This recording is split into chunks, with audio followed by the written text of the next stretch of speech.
A new Myriad genetic survey revealed that breast density and family health history are two wildly misunderstood breast cancer risk factors. So, here to tell us more about these risks and how genetic testing may help women understand their risk for breast cancer is Dr. Brooke France, a family medicine physician obstetrician at the Oklahoma City Indian Clinic. Thank you so much for joining us today.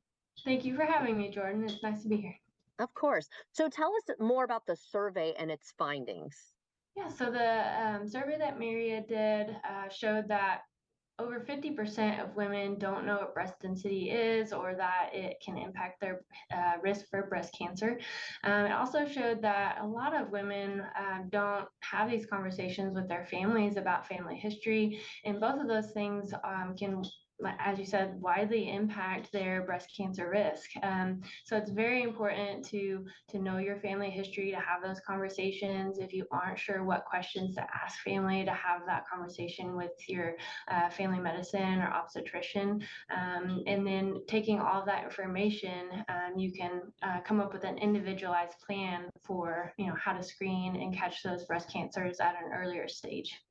And let's talk more about the density. Why is that so important for us to know, us women to know? And how is that linked to your breast cancer risk? Right. So it has been shown in women with dense breasts to increase their risk for breast cancer up to 4 times compared with the national average. So big, Really? yes, yes. So big risk there.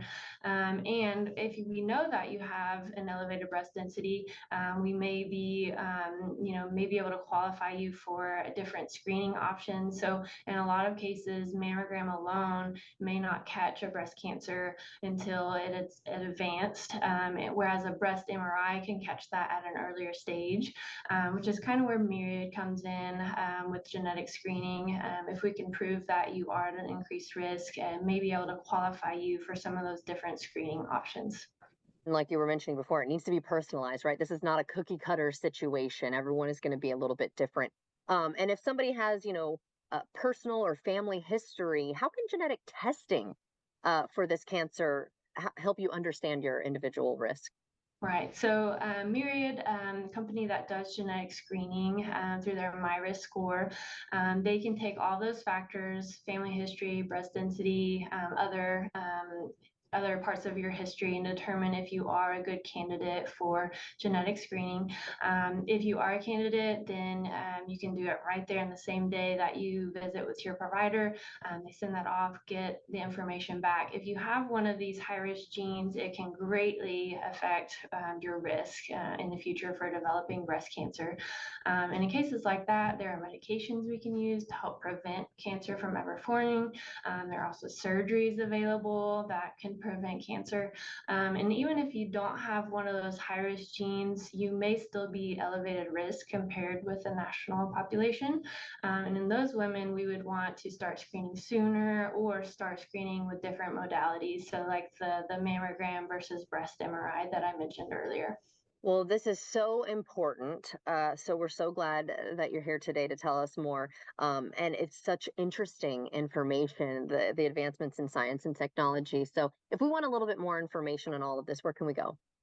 Yeah, it's great information. You can go to myriad.com. That's myriad.com. They have a lot of good resources available on their website. You can go and find providers that offer the testing. And even if there aren't providers in your area that offer it, they have a virtual option that you can go on, talk with someone. And if you guys together determine that you do qualify for the testing, they can send that kit to you in the mail and do everything from home. Thank you so much for telling us that this is an option that people can utilize. Absolutely. Thank you so much for having me. Of course. And if you'd like to see this interview again, just head to our website at firstcoastliving.net.